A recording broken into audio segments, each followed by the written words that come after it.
Well, I had a much better weekend than the Arizona Diamondbacks did after they lost 2 out of 3 to the Nationals and lost Ketel Marte to the IL. We have more on both of these things, as well as answers to your Mailbag Monday questions, and if you ever want to see the Diamondbacks sign a player to a $500 million contract. All this right here on the PHNX Dbacks show. Don't go anywhere. We're starting in 30 seconds.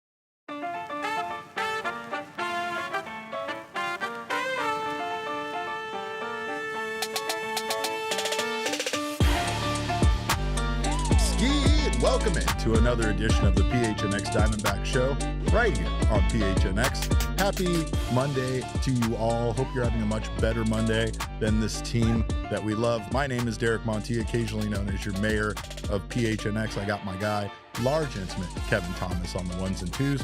Kev, I hope you had a better weekend than the Diamondbacks did. I think I did.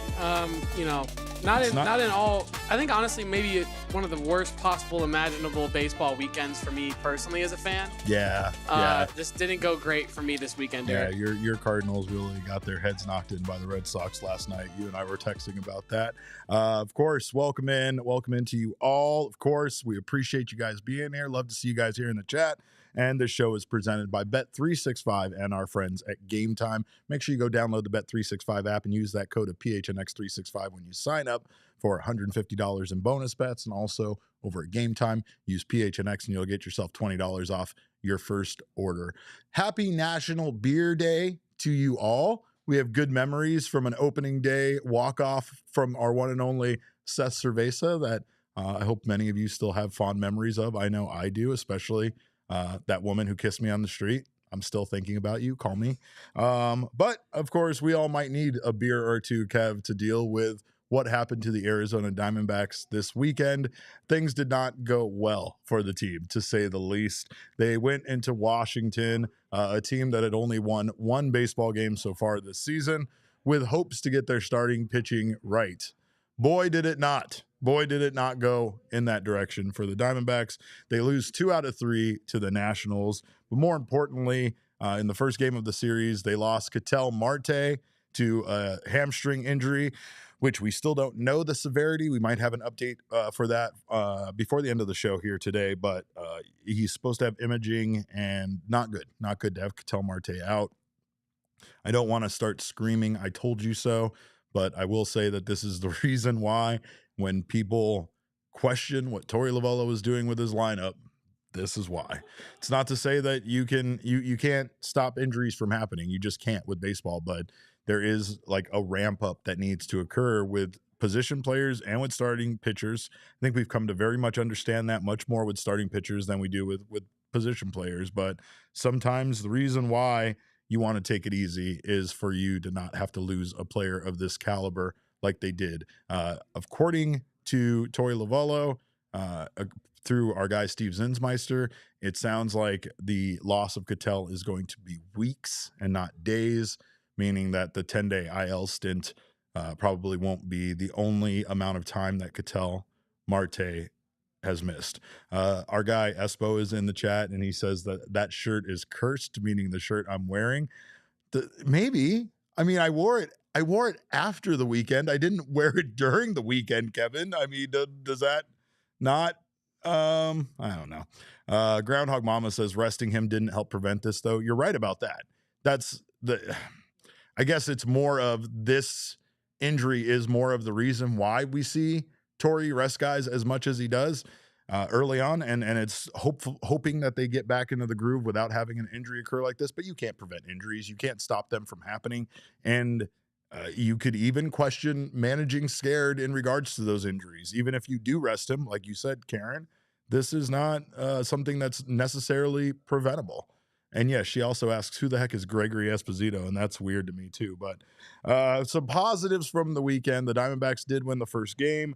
Corbin Carroll had a 2-home run day that day, so it was great to see Corbin get his power back. Unfortunately, it didn't carry over to the rest of the series. Diamondbacks, as far as home runs were concerned, only hit 3 home runs in the series. We're going to get to the numbers here shortly, but Erod struck out 12 in his start in game 2, but unfortunately, Erod was not able to keep runs off the board and was only able to go 5 innings pitched and give up 4 earned runs.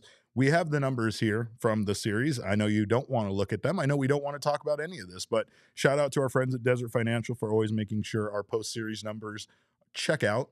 Diamondbacks and Nats tie. Here they both scored 13 runs.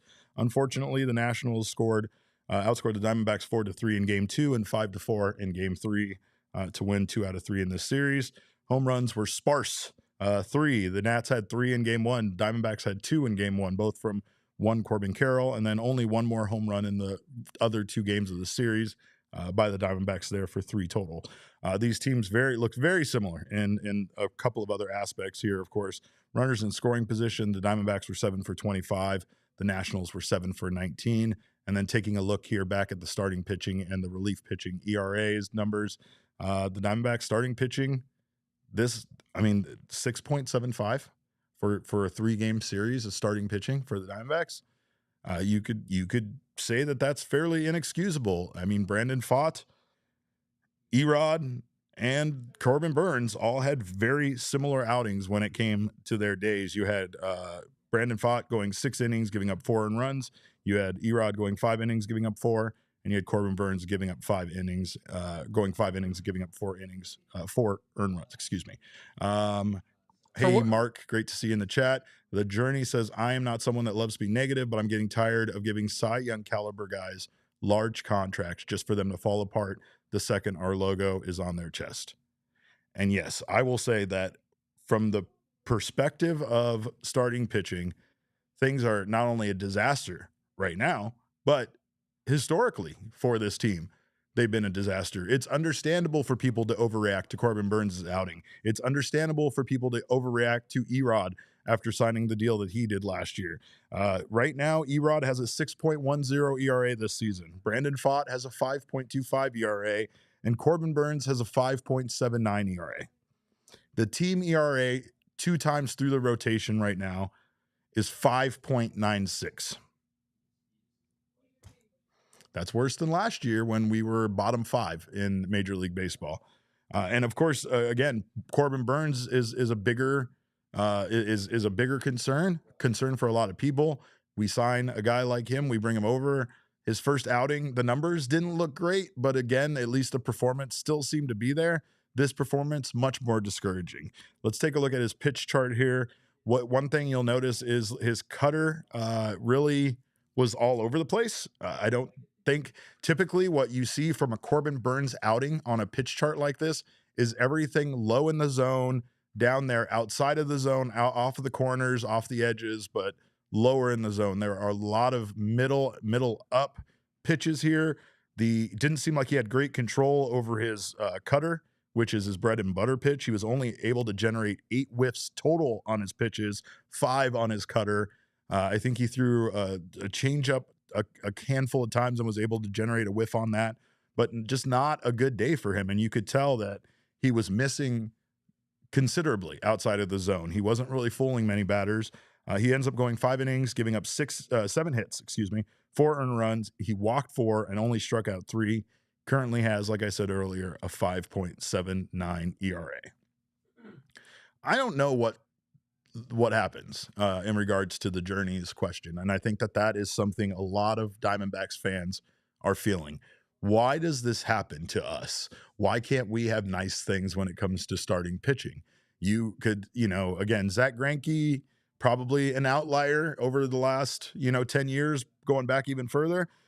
But Madison Bumgarner, Shelby Miller, which wasn't a free agent, it was a trade, but still the acquisition of a starting pitcher. It feels like you have this situation with Jordan Montgomery. Obviously, that there's no way at this point for it to ever look like a positive after what he has gone through and what he's going to go through with the surgery. So I don't have an answer for you. And again, Diamondbacks fans are right to be frustrated with this situation of going out and acquiring someone of Corbin Burnes' stature, his caliber, and having him perform the way he has so far in the first 2 games of the season. It's a limited sample size, and I do think that there is, again, good pitchers find a way to bounce back, and I'm sure Corbin Burnes will. I really don't have I have more concern, obviously, about the start against the Nationals than I did against the Yankees, because there were things you could point to that were a bit outside of his control that led to that being less successful than anybody would want out of a Corbin Burnes outing. However, I think that I figured out the core problem here, Kevin. And I really think that essentially this is the price we pay for the Diamondbacks still having signed Randy Johnson to a 4-year, $52 million deal before his 1999 season, which I know many of you probably weren't even born at that period of time, but it's still widely considered one of the best free agent starting pitching deals ever signed in Major League Baseball. So maybe that's it. Maybe the curse of Randy Johnson still hangs over us. I don't really have an answer for you. But again, the Diamondbacks lose that series to the Nationals 2 games out of 3. And it's just, there's no way to not be disappointed by it. So there's no reason to suggest otherwise. It's a team that, again, coming off of this series win over the Yankees, you had to feel pretty good about this Diamondbacks team and where they stood, even if they lost that finale. That game, you could point to Merrill Kelly having a really bad outing and costing, the Diamondbacks enough runs, a big enough deficit that they couldn't get out of it. However, the consistency with how bad the starting pitching has been so far is mind-boggling, and it's a stark contrast to what some of the relief pitchers are doing. Meanwhile, not everybody in the bullpen has been great, but the combo of Shelby Miller, Jalen Beeks, and Justin Martinez has been outstanding for this team so far this season. So the bullpen hasn't really been the problem, and they weren't in this series. The Diamondbacks bullpen gave up 1 earned run in 9 innings pitched in the series against the Nationals. Meanwhile, the Nationals bullpen had a 3.27 ERA. Maybe that's something you can point to, is the Diamondbacks didn't really wreck the Nationals bullpen the way that they've been attacking other teams' bullpens, but it's still concerning that the Diamondbacks weren't able to muster up even a good outing here against the Nationals. I'm not going to knock the Nationals. They're still a professional baseball team. It's just, again, you tend to want to see, you should see a team like the Diamondbacks, who are expected to be a better team in baseball, be able to go into Washington and handle this Nationals team better than they did. But again, kudos to them for showing out. And honestly, I don't really know what the answer is going to be here with the starting pitching. There was a period of time where obviously a lot of people pointed to the the pitching coach and Brent Strom and thought that maybe a change there was needed.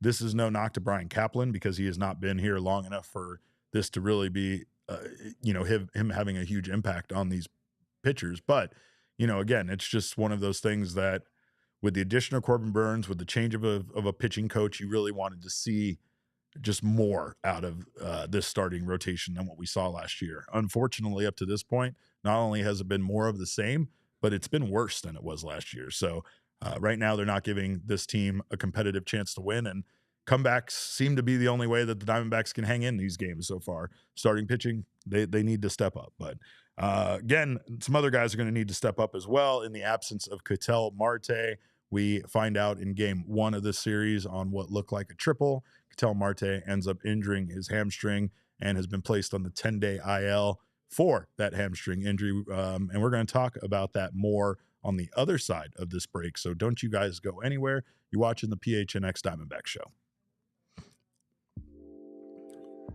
I might be throwing some shade in this episode, so I'm going to need some help from All Pro Shade Concepts.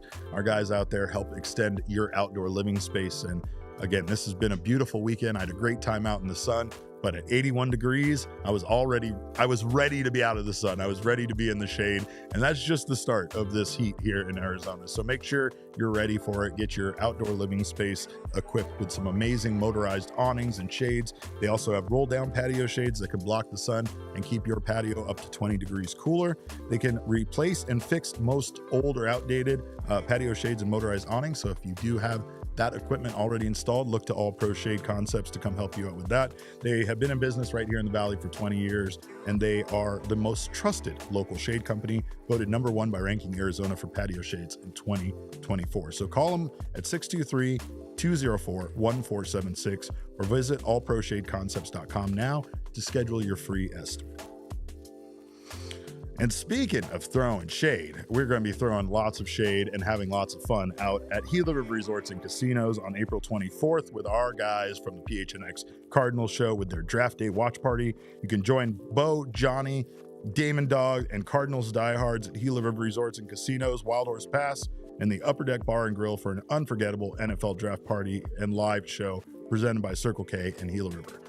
For $99, that ticket includes an entrance to the Upper Deck Bar and Grill for the Cardinals live show. You also have an all-you-can-eat dinner buffet, which is going to be outstanding. 21 and over will receive drink tickets as well, raffle tickets for great giveaways, and diehards, of course, you receive 20% off that event. So you do you at Gila River Resorts and Casinos. Visit playatgila.com for more details. And, of course, just go out there and have yourself a great time. You don't even need a draft day party to have a good time out at Wild Horse Pass. And again, we might need a good time. It might need something to bring us happiness now that the Diamondbacks have lost Ketel Marte to injury. Hopefully it's a short stint. We are still waiting to hear today some news about the grade of the strain and how much time Ketel Marte is going to be missing. But unfortunately, again, from our guy Steve Zinsmeister, he talked to Tori Lavello, and it sounded like it's going to be weeks versus days, which was what was the comment made by Tori. And again, this happened in the second at bat of Friday's game versus the Nationals. Marte hit what looked like was going to be a triple for him. It looked like he was off to the races. And then instead, after hitting this ball to the outfield, he pulls up lame as he rounded first base and settles for a double. This was just 2 years removed from signing a 6-year extension with the club. Marte was set to travel back to Arizona after Sunday's game to have imaging done and have testing to determine the grade of his strain and a treatment plan. But this is unfortunate for the Arizona Diamondbacks. Obviously, Ketel Marte's production, his leadership, everything about him is going to be missed by this team.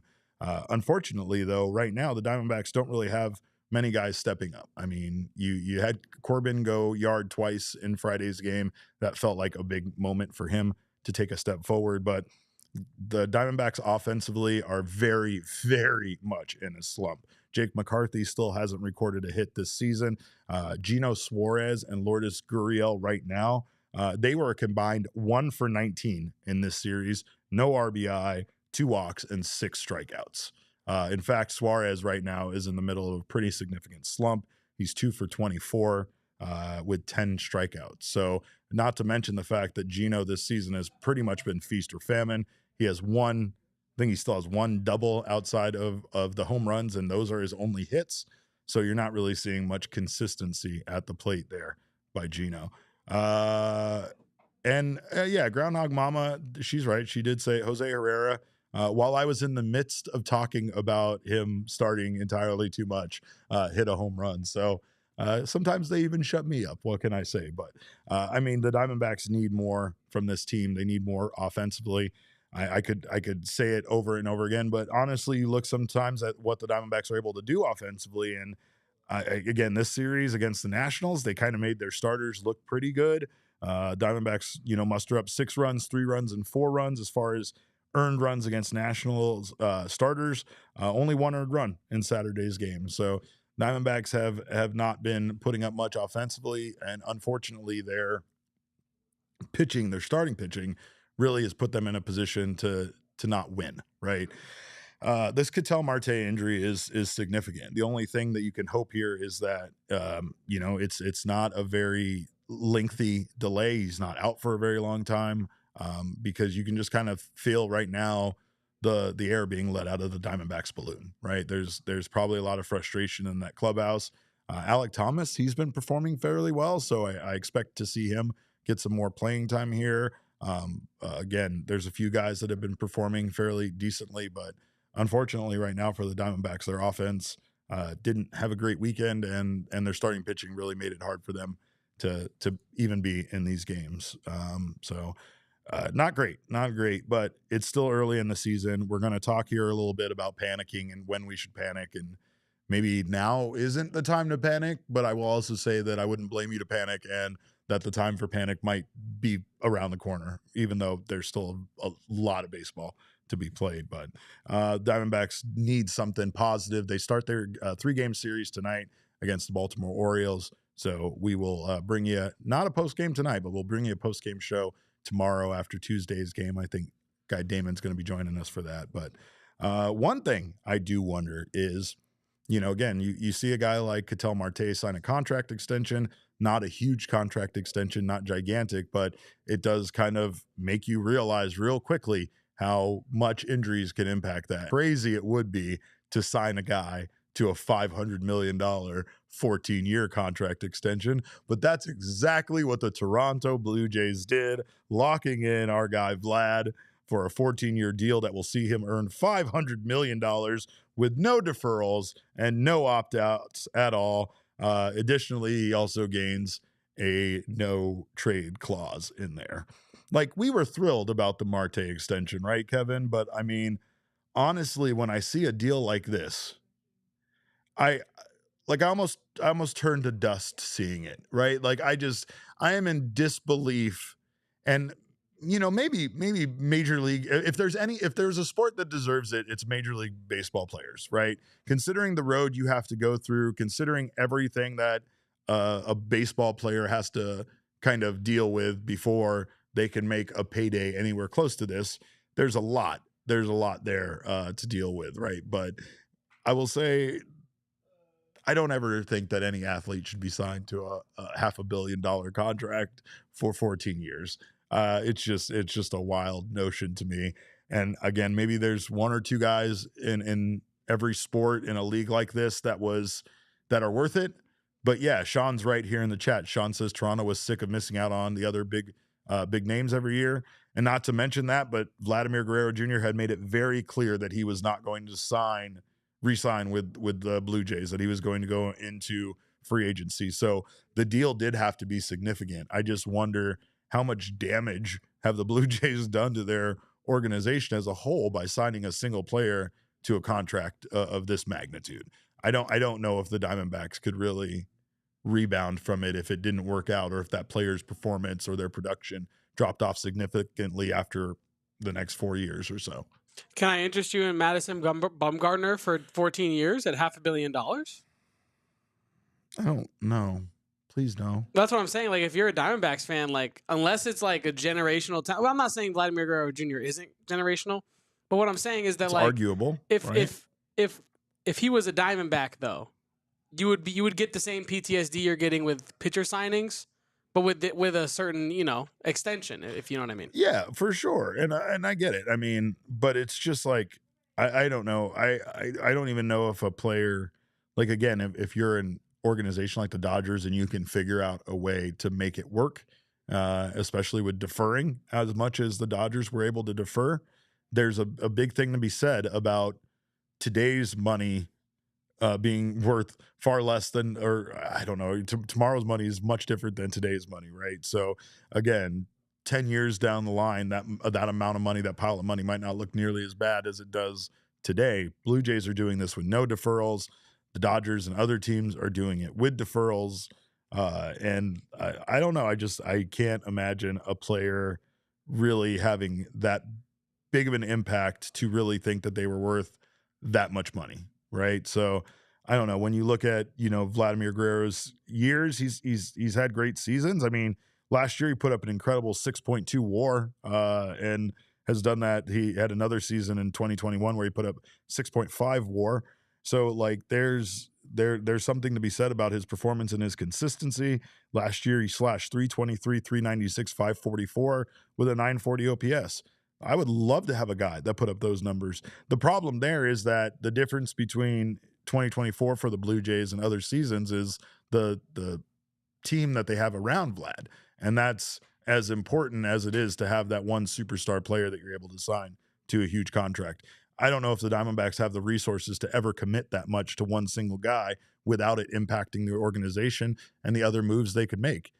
Corbin Burnes was an unexpected signing that the Diamondbacks really weren't pursuing, but kind of fell in their lap due to Burnes's desire to come here and be a member of this organization.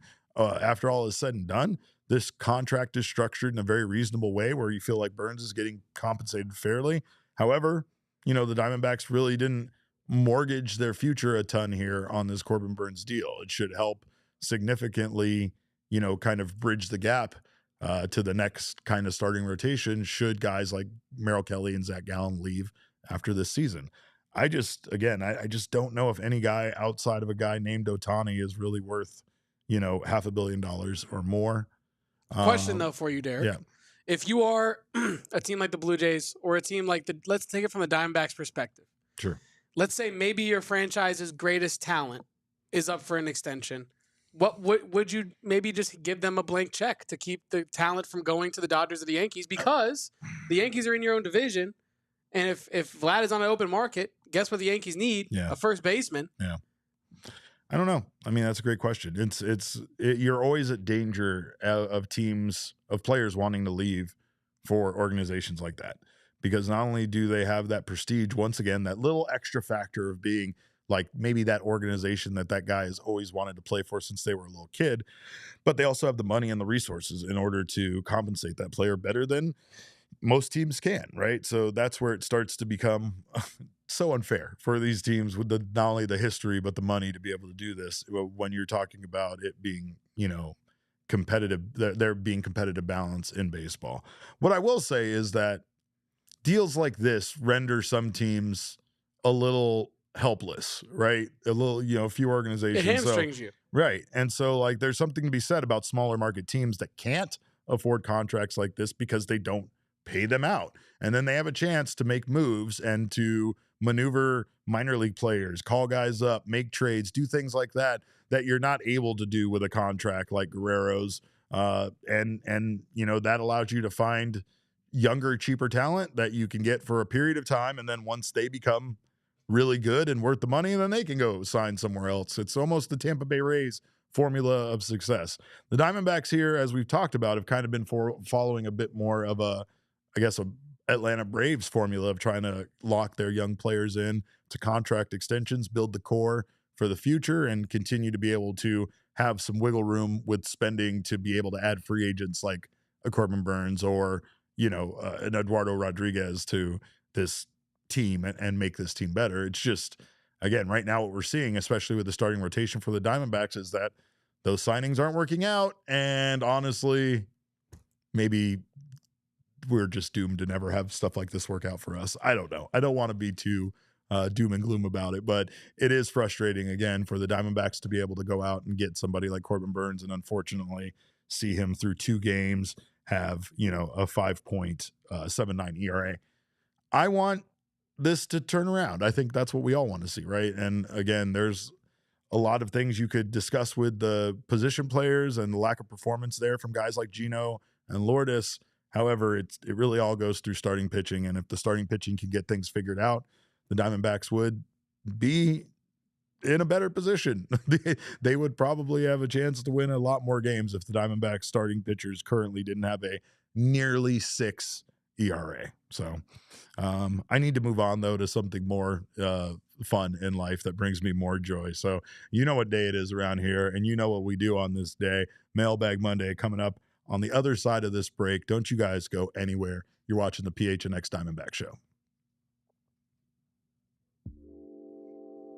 Well, of course, big shout out once again to Desert Financial Credit Union for always keeping our numbers straight. And of course, if you're an Arizona sports fan, there's no better place to do your banking than Desert Financial. It's the only place you can show your team spirit every time you make a purchase with exclusive debit cards branded with your favorite teams, including the Arizona Cardinals, Arizona State University, and those Northern Arizona University Lumberjacks. So check out Desert Financial. Of course, if you didn't know, they have been Arizona's largest, most trusted local credit union for more than 84 years, and their team of financial experts are committed to their members and the community, offering financial solutions tailored to helping real people achieve their financial goals and dreams.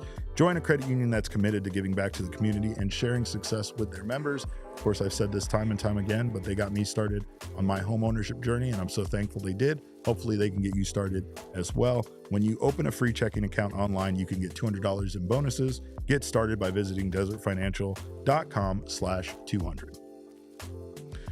Well, whatever the moment, it is never ordinary at Bet365. Bet365, of course, makes betting on live games more fun. They make watching live games more fun. You can get down on the live in-game betting that Bet365 pioneered and offers the widest range of games and markets available for live in-game betting across 78 sports. New customers right now can get $150 in bonus bets using our code of PHNX365 when you sign up. Of course, don't miss out on the MLB early payout offer. Right now with the Bet365 early payout offer, you're a winner if your team goes up by 5 runs with an instant payout on straight bets and parlay selections, which will be marked as winners. So new customers, again, get that $150 in bonus bets when you sign up using our code PHNX365. When you bet $5, win or lose, just sign up, use that code at PHNX365, deposit $10, and place a bet of $5 or more to receive $150 in bonus bets. Bonus bets can be used on the spread, totals, player props, futures, and more. Whatever the moment, it's never ordinary at Bet365. Must be 21 or over and physically located in Arizona. If you or someone you know has a gambling problem and wants help, call 1-800-NEXT-STEP, text NEXT STEP to 53342, or visit problemgambling.az.gov. Derek, piece of Yoshi is in the chat saying, referencing the replacement of the Roberto Clemente sign for a sponsorship. And I wanted to know, A, have you seen that? And 2, or I guess B, what are your thoughts on that? They replaced their... They had on the outfield wall, there was a Roberto Clemente, like, fathead kind of sign, honoring his contributions to the franchise. This season... Are we talking about the Pirates team? Yes. Okay. This season it has been removed in lieu of a sponsorship for the outfield wall. I mean, we shouldn't ever be surprised by this, should we?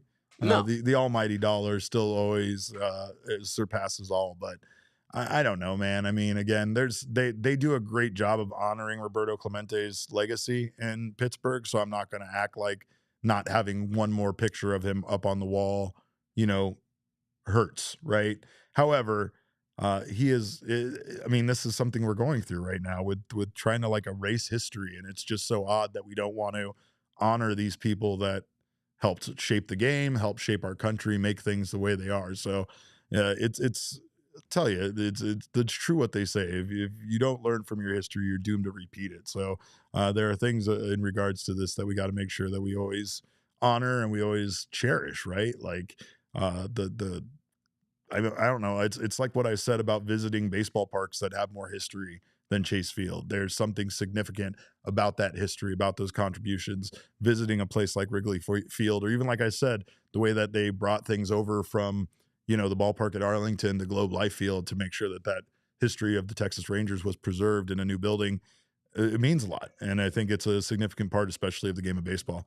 This is it's like I said, it's a game that's been around for 700 years, so we have to preserve the history as much as possible. I think in the end, it's always tacky when you want to remove something like that honors someone in order to put something up that makes you money, and it's never going to be perceived as anything but tacky. I do think that you make a decision when you do something like that. The public outcry, the response is not going to be good, but sometimes with things like this, people have a short memory. Yeah, and I also, for whatever it's worth, he did. I mean, I guess I didn't verify if it was really his Twitter or not, but it did look like his real Twitter. And Roberto Clemente tweeted a photo of it being removed by saying, like, I didn't know about this. Almost kind of like saying, like, I'm upset by this. I can't believe Did you say the Roberto Clemente? Yeah, has he been dead for a long time? But I'm saying, like, a representative was my point. Okay, that's why I was like, I don't know if it was a real account that represents like the family's interests or whatnot. Yeah, but yeah, the representatives were not too pleased with that. Yeah, let me tell you, don't. I'm gonna be, when you guys take down that mayor picture that's up in my fake office in the other suite, I'm gonna haunt you for years. Is what I'm gonna do, basically. But again, we need. Yeah, see, look at, they already took it down. I'm done. I told you you're gonna remove my history. I'm just not doing the show anymore. That's why I'm done. We're rocking off. This is what we do. Kevin, it's your show now. What up, chat? Anyway, I can't leave. It's Monday. You know what we do on Monday? I need to be here for this because every Monday is special. The rest of the time, it's still special. It's just not as special as Monday. Every year, is the year of the snake on this show. You know that every year is our year. Every month on this show is Black History Month. Every month on this show is Women's History Month. And every month on this show is Black Women's History Month. Every single week is Shark Week. Every single day is Earth Day. But Kevin, on Mondays, what do we do? My mailbox, always something interesting in my mailbox. I try to get to everything in my mailbox, and then once in a while there's a letter that makes me go wow, wow. My mailbox. Ryan says Max wants the picture down for the next sponsor spot. That's probably the truest thing that anybody has ever written in this chat. It's definitely true. All right, Kev, what do we got in the mailbox today? Mailbag. I know Rant says mailbox, but it's mailbag. First up, the basketball and football guy wants to know, at what point should we get worried on guys like Erod, Burnes, and McCarthy? What is today? Monday, April 7th, 2025? Correct. Yeah, today. Today's a good time. No, I mean, again, I've tried to always say with baseball, you have to have a bigger sample size. You also have to give guys a chance to find a groove, right? I mean, you want to panic, and I understand panicking. I think that a lot of people are rightfully frustrated. And again, the expectations for this team were high, right? But it's also just a few weeks into the baseball season. I've said that I would give things until the middle of May before I really started panicking. So I think that would probably be an appropriate time frame for some of these guys. Again, it's still encouraging to see Rod go out there and strike out 12. It's just not encouraging for him to have another outing with 4 earned runs, right? So there's some things here that this team is still working out. There are still some growing pains in regards to having a new starting rotation come together, having a bullpen come together, and having a new pitching coach overseeing all of that. It's just, a fact of the matter. Sometimes things come together better and quicker than they have for the Diamondbacks. But unfortunately, I think it's still growing pains of some new additions and again, a new pitching coach. Hopefully we see them, figure this out. Third time through the rotation, because so far the first 2 only have really 2 good outings you can think of off the top of your head. And one of those was from Merrill Kelly, and the other one was an outstanding one from Zach Gallen. And everything else has been mediocre to bad outside of that. So don't panic yet, but panic soon, if that makes sense. All right, what else we got, Kev? Next up, JJ wants to know, how much more time would Jake McCarthy have to turn things around before he gets sent down? Who would you call up in his place from Reno? I think this goes right along with the not panicking thing. I am not ready to give up on anyone yet. I don't think that the organization or Torey Lovullo or Mike Hazen are ready to give up on anyone yet. However, with that said, Jake McCarthy is still hitless last time I checked. And I don't know how long you can give him. I mean, I would honestly say maybe 2 to 3 weeks, and that's without seeing any further production or improvement. So, I mean, there's still time. I would say that it wouldn't surprise me to see Alek Thomas already starting to win more playing time over Jake McCarthy. But again, once Jake gets back right, he's going to be productive. He's going to be a big member of this offense. So again, it's just a matter of how to get him going. Maybe sending him down to Reno wouldn't be the worst thing, considering that offensively, guys seem to get right in Reno, and we all know why. It's a very hitter-friendly atmosphere, and maybe just going down, having some success, and believing in himself again could provide Jake with a boost that then sees him get called back up to the major league roster, though. However, in regards to your other question, I honestly would probably call up, based on what we've seen so far, another backup infielder over maybe, another outfielder if Jake was to be sent down. I don't know if I am ready necessarily to continue to carry 5 outfielders when Ketel Marte has now been lost to injury, and we've already seen some roster problems with not having enough infielders and carrying too many outfielders so far this season. So Ildemaro Vargas immediately comes to mind, considering he had himself a pretty good spring and felt like he was fairly close to winning that job over Garrett Hampson. But another guy, if you were to call up an outfielder, would be maybe Jorge Barosa. He's currently on the 40-man roster, which that I think gives him an advantage to get called up right now over Vargas, who is not on the 40-man roster. But his numbers aren't great. He can bring the chaos. I mean, he's a speedy guy, but in 40 at-bats, he's hitting .250 with a .302 on-base percentage and a .702 OPS. So I don't know if Barossa necessarily would be the answer. And again, that's in Reno. So you tend to see guys have a bit stronger numbers offensively in Reno than this. But I wouldn't be surprised if the Diamondbacks do pursue that route just to kind of find some way to generate some additional offense. Piece of Yoshi says Lawler definitely. It's not going to be Lawler. I mean, this is the same reaction because when Ketel Marte went down, Tim Tawa got called up. There was a wonderful video on the Diamondbacks social showing him get the call. But the reason for that is because once again, this position is going to be seen as a timeshare position, and they don't really want Jordan Lawler only playing some of the time. They want Jordan Lawler playing all of the time. So they're going to continue to leave him in Reno until they're ready to give him regular at-bats, and that's probably how it's going to be. So, and Candace says, and he's a switch hitter. I'm guessing you mean in regards to Barossa. So again, there's some good youngsters. I know Chris has a question in regards to that as well here coming up, but we'll get to that here shortly. What else we got, Kevin? Next up, Karen with a C, or Karen with air conditioning, wants to know who has the most disadvantages or advantages, a pitcher or position player, when they have to play against their former team. I like Karen with AC. That sounds something. It's about we'll that need time here. of year, Derek. It's about that time, but I think in regards to that, it's probably the bigger disadvantage goes to the pitcher. I think that the only thing there is that neither one of these guys really play against each other often. Like there's some backfield games and some other times, but it almost feels like, I don't know if the pitchers are watching the position players bat as much as the position players are watching the pitcher pitch, considering they're out there for it, right? So I think that he said pitcher player, position player definitely. He says Yoshi. In regards to what? Specify. Do you mean like who has the bigger disadvantage or advantage? I think again, I think the pitcher has the bigger disadvantage just to the team knowing maybe some of their weaknesses, maybe some of the things that while they were on the team. He says pitchers watch everything.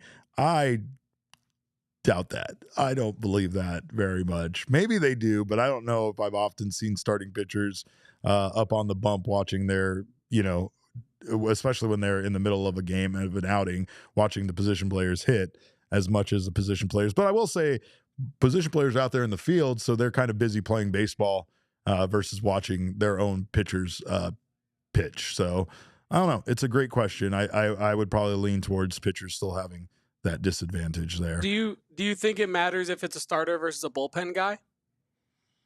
It's a good question. I feel like starters, obviously you're going to see starters more often, but the frequency of relief pitching is also there as well. I don't know. I think that maybe you might it's a lot of information to retain, right? As a position player, you're expecting me to like play with Zach Gallen for 2 seasons and then remember what I saw and then somehow put that into play against him. I mean, it's almost probably more information that you're picking up being in the clubhouse and being around, them than you are seeing it. You're hearing what Zach Gallen might have as a weakness, or you're hearing something that was working against him rather than it being you seeing it visually, and maybe you retain it a bit more for starting pitchers that are a bit more memorable, maybe a bit more formidable that you would, face again in the future. It's a lot to ask position players to remember everything they've ever heard about every pitcher that they've played with. So I don't know. That's again why maybe Piece of Yoshi's right. Maybe the pitchers might have a bit more of an advantage there. All right, what else do we got? Next up, Rick D wants to know, any update on Marte's injury? Grade 1, 2, or 3? As it stands right now, we have not received that information, but I have a feeling it's going to come out in probably about 20 minutes because Torey Lovello's media availability will be right after we start this show. So we should get an update in regards to Marte's injury. But again, I wouldn't be surprised no matter the grade of the injury for the Diamondbacks to be overly cautious with Ketel. And I know that just based on Torey's personal mantra of guys getting injured, he is most likely not going to do anything to rush Ketel's recovery or getting him back into the lineup. So it seems very likely like the Diamondbacks are going to be without Ketel Marte for a little while, and hopefully we'll have a better idea this afternoon on exactly how long that period of time is going to be. What else we got, Kevin? Next up, Chris, shout out to you for visiting us this morning. Yes. Are there any players in Reno or Amarillo that you'd like to see start working on additional defensive positions to bolster depth on our current roster, parentheses, and projections for the next few seasons, and parentheses, question mark? Well, I mean, again, there's the idea here that Jordan Lawler, who is listed as a shortstop, should already be playing the majority of his time at third base, right? Like, Geraldo Perdomo signing his contract extension with this team almost all but guarantees that Jordan Lawler will not be able to play that position here in the near future, right? So that's something I'm sure people want to see him get playing time. That is somebody that the Diamondbacks have to figure out where exactly he's going to play. Another guy is Slade Caldwell. I know that he and his Mighty Mouse physique have been very exciting. He's the Diamondbacks' third overall prospect, so he's a guy to definitely keep on your radar. A lot of people, Thomas Jury says the people want ADC, and yeah, I mean, ADC rounds out the Diamondbacks' top 5 prospects, and he is a guy that was very exciting, very electric when he came up and joined this team. I think, though, that in regards to what they want from him is they do want him to continue as a catcher, and the Diamondbacks plan with Gabriel Moreno and ADC that could be obviously impact his playing time. There might be some additional starts and at bats that they want to see out of him versus him being a backup at a major league level, similar to what's going on with Jordan Lawler. But I'm still very high on Ryan Waldschmidt. I think he's a guy that's going to be a big star for this team. I think he's going to be incredibly good. And then another guy that I've heard a ton about has been Hansel Luis. So Diamondbacks have some great guys. I mean, it was great to see Lou James, Gino Groover get some at bats in Las Vegas, and he looked really good as well. So, but in regards to the second part of her question, I think she said something about like getting guys to play different positions, and yeah, I mean that's what it's starting to become, is where, especially with all these contract extensions that are taking place, where will these guys play, and what is the timetable for them? As great as it is for the player that signs that contract extension and the franchise and us as fans, it has to feel frustrating, when you're a guy in the minor league system and you see a player that plays the same position as you at the major league level get a long-term contract extension. It does have to probably start making you question, where do you fit in with this organization's plans in the future, and how are you going to end up getting at bats? And unfortunately, again, with this situation with like Jordan Lawler, the Diamondbacks are going to prefer him to get every day at bats and continue playing at a AAA level rather than having him come up. And if he can't come up and impress at a major league level, then how does he win playing time? It's a frustrating experience, I'm sure, for a lot of these young guys in the minor league system. But the Diamondbacks are going to continue to build from that system. They're going to continue to build this team, this organization through these young players. So they'll get a chance. It's just a matter of how ready are they when that chance comes. And like Chris said, sometimes what you have to do is find other positions and other places for you to play so that way when that opportunity pops up, you're ready to go. We've already seen a number of injuries this season and opportunities be given to guys, especially in the bullpen. And so far, Jalen Beeks and Shelby Miller have been tremendously successful with the opportunities given. But even that, right? Even those guys, both of those guys were guys that were not on this team. So they further block opportunities from younger players. And when they're playing well, it makes it even harder for those guys that are in the minor league system to get those opportunities. But we will have some more Mailbag Monday questions for you guys on the other side of this break, including multiple wrestling questions. So I know that's what you guys stuck around for. And if you did, you're in luck because we have some good stuff. But we'll be talking about that on the other side of this break. Don't you go anywhere. You're watching the PHNX Diamondback Show. Well, we have Sanderson Ford, of course, who we absolutely love, and they have some big news from the president of America's most awarded Ford dealership, David Kimmerell.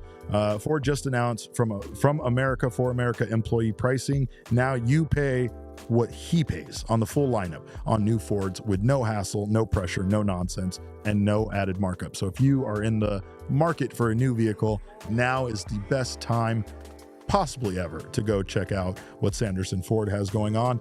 Employee pricing levels the playing field for Ford dealers is everyone gets the same set price. However, other dealers will still add addendums and add-ons. Sanderson Ford will not. You can trust them, and of course, now is the best time to buy a new Ford with Ford from America. For America, employee pricing excludes 2025 Expedition, 2025 Super Duty, Raptors, Mustang, and Bronco specialty vehicles. Go get out there. Go get yourself a new vehicle. Have yourself an amazing lunch. Also, if you are thinking about selling your home, you need to get to know Carol Royse and her team the way that we have gotten to know Carol Royse and her team. Since the beginning of this year, there have been over 4,000 home sales canceled. What does that mean? It means the realtor involved, they chose to sell their home. Person that they got to do the job failed to do so. In today's market, you need to work with an agent who will price your home right. If not, your home will sit and not sell, especially with how competitive the market is right now. So do not wait. Call Carol and her team. They have been serving the Valley for over 3 decades, and there are 3 generations of family members on her team. And Carol will guarantee to sell your home for 100% of market value, or she'll pay you the difference. Who else is going to give you an offer like that? If you're considering a cash offer, don't settle for one. Get up to 6 of the best offers with at least 1 at 100% of market value, or again, Carol will pay you the difference. Call Carol Royse today at 480-776-5231 or visit Carol online at carolroyseteam.com and tell them the good people at PHNX sent you. That's carolroyseteam.com. Terms and conditions apply. Mark wants to know, can Carol Royse play second? Carol, not only would Carol Royse play second, but she would bat in all 162 games. The woman is tenacious. She would, energy unmatched. Her energy is literally unmatched. She's not wrong. He's not wrong about that. You want someone like Carol Royse on your team for sure. Carol Royse would end up playing dominoes with the boys probably after the games. Far faster than I ever would. She would be accepted and brought in to the fraternity of Hispanic baseball players far faster than I ever would. But make sure to check out Carol Royse. Get yourself a house. That's an important thing. It's not easy, but I'll tell you, it's the best thing I ever done. The other best thing I ever did was starting Mailbag Monday. So what else we got, Kevin? We got some more questions in the bag. Yeah, we actually have an impromptu mailbag from Tony here in the chat, who is bringing up the viral photo of a Yankee fan who was wearing a Paul Skeens jersey to the game. Derek, have you seen this? I saw it. You also sent me. That's wild to do to the young man. That's wild to do to the entire Pirates organization, right? I mean, as if you needed to do that to him. I also think we saw during one of the Yankees games, the Diamondbacks played against them, a guy dressed in a Mets jersey with a Phillies hat on.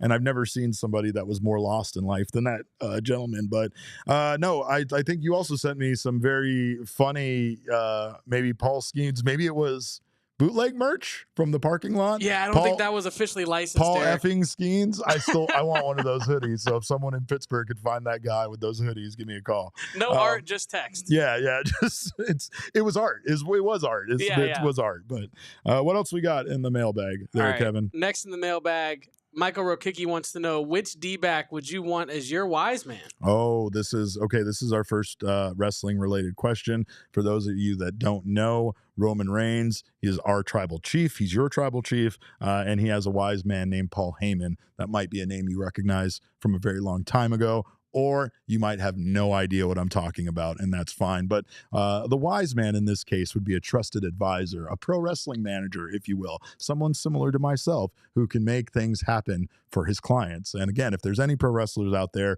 in need of representation, my Twitter handle is @cap_caveman with a K.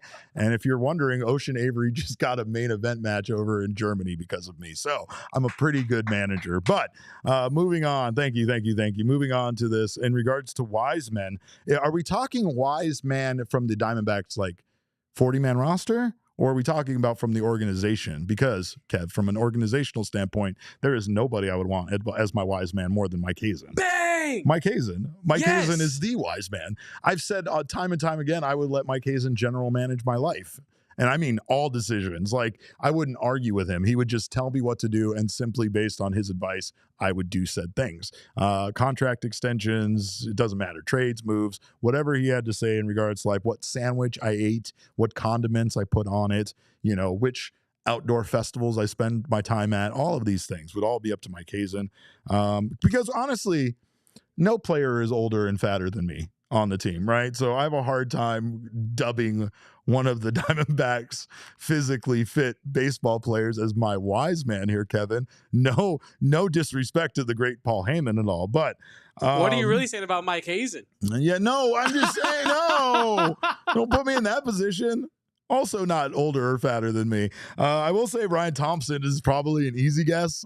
That's just because Ryan Thompson would give me good advice. He wants me to feud with another podcast with my former co-host, and I think it's good for ratings. Frankly, he knows what he's talking about. Randall Grichuk also comes to mind for me because he just seems wise beyond his years to me. I mean, you stole my answer with Mike Hazen. I think there's no other like 1A draft pick in this draft than Mike Hazen. I think if you're going from an organizational standpoint, because what you kind of left out, alluded to it a little bit, was you need your wise man to be a good decision maker. Yeah, but you also need a wise man with some fire. That's true. Who's not afraid to stick up for you when need be. And Mike Hazen would do all of that. Yeah. He absolutely would. He would be like, no disrespect, but this is Derek Montier you're talking about here. Ernesto says, I'd go with Jeff Bannister. That's such a great answer, too. Jeff Bannister is Torey Lovullo's wise man already to a certain degree. So Torey doesn't do anything without checking in with Jeff. So that's probably a great answer as well. What else we got there, Kev? We have a super chat from Mark. Oh, let's get that. What do you got? Thank you for your $10 super chat. Mark says, love you, Mark. What do you think about the idea that the D-backs ramping up their starters slowly compared to other teams in spring training affected their command early this season? Jack Summers has brought this up. No, Jack Summers is a very smart man. But yeah, I mean, definitely the idea could be that maybe some of these struggles, maybe some of these problems are the Diamondbacks being too cautious. I think part of the problem with spring training was really condensed. It was really fast. There were some mistakes made. We talked about the Corbin Burnes timing, his schedule, his routine, and how Torey, without putting him on opening day, kind of botched that. So that could be to blame. It just feels like, again, this goes back to the Jordan Montgomery thing from last year of blaming, his weird spring training and not really having a great start to his season, or a great start to, getting ready for the season, I should say, caused, him to have the lack of success he had. If you go back to Jordan Montgomery's first two starts for the Diamondbacks last year, they were actually pretty good. It was after that B game that things fell apart for him. And again, maybe a delay on, when they start really can cause the wheels to fall off for a starting pitcher. I just hope that maybe Burnes is the opposite of that. Maybe Burnes struggles here a bit in his first two starts, but then can get things back on track as we all hope that he can. Michael Rokicki says, I was not expecting my mailbag to turn into calling Elise/Mike Hazen old. Thank you for your super chat. And you're going to have to take that up with Elise. I don't know if I could. I don't want to get involved with that. Yeah, the GM is not someone you should be, gaining the ire of. God, she's definitely not going to help me make any trades. What else we got, Kevin? We got to get out of here soon, but we got another question. Up. You know what? I'm going to do this. We're going to do this. We're going to tell everybody we love you if you're watching on the TV side. Jacob will appreciate me telling you that we are going to still keep this thing rolling over at gophnx.com. So, of course, if you're watching on Zumo or one of your favorite apps, TVs, we love you. Appreciate you doing so. Come join us at gophnx.com. We got probably the best question of the day. So there's a tease for you, but let's get to it. Kevin, what do you got? Yeah, so the second to last question, the co-main event tonight, is Mark's question of, I offer you a pill that makes you forget everything bad the D-backs have ever done, but you lose all of your hair, including your eyebrows, forever. Is that like head hair? Like, is that beard hair as well? Like, he said all of your hair and eyebrows forever. So I imagine alopecia is what he's giving you here, right? Yeah, I guess that is the would you rather. I'm gonna look like NoHo Hank from Barry, but no, I'm not taking that deal. You know why? Is because as much as I won't remember the bad things the Diamondbacks have done and all the bad things that have happened to the Diamondbacks, guess who's going to remind me of it? each and every one of you every single chance that you get. Maybe I have like the memento thing where every 15 minutes my memory wipes clean of all the bad things that the Diamondbacks have done. You guys will figure that out, and you'll wait every 15 minutes to remind me of everything of Madison Bumgarner. You'll remind me of missing the last postseason last year by one game and the Brewers game. We'll talk about the Braves series from early in the year in 2024. We'll talk about, Paul Sewald. These are all things you guys will constantly remind me of. So I don't know if I'm willing to make the personal sacrifice. Also, I want to go on record as to say that maybe I blame the Diamondbacks already for causing the majority of my hair loss. And I blame this show for how gray my beard has turned in just 3 short years. So if you want to talk about the effects that the Diamondbacks losing and the bad things that have happened to this team have had on anybody, you're looking at it, pal. It's me.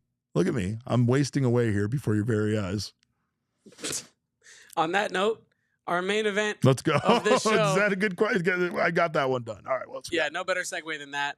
Hanley wants to know, what would mine, Large Intimate, and the Mayor's, Derek's tag team name be? And I will also extend this question to say, what would our finishing move be as a tag team, Derek? All right. Well, I have some ideas here. When it comes to pro wrestling, there's a couple of ways you can go. You adopt a new identity, right? That you adopt a new identity that is the core of what the two of you represent. So I feel like the first name that I can come up with is the Erotic Council. Wow. Right? Coming out hot. Starting out hot. Yeah. The Erotic Council.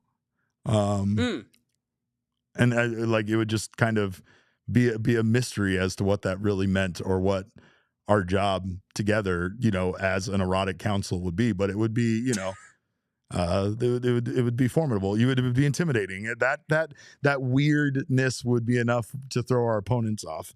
But then I have a more direct tag team name here. I think it's just the classic pro wrestling thing where you have to take your identity, right? Because you're such a big personality as Large Intimate. Take the Mayor, you put them together, right?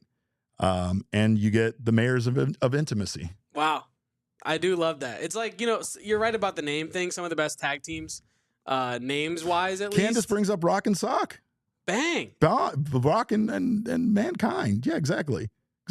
Yeah. So that's the route I love that where you combine the two names. I do like that one. So far, better than the Erotic Council. You like Mayors of Intimacy? Okay. Well, yeah. then I think we'll be taken more seriously as the Mayors of Intimacy than the Erotic Council. I feel like we'll just be like, opener, like comedic relief, backstage vignette guys. Kev joins us and says, first thing I heard when I clicked on was Erotic Council.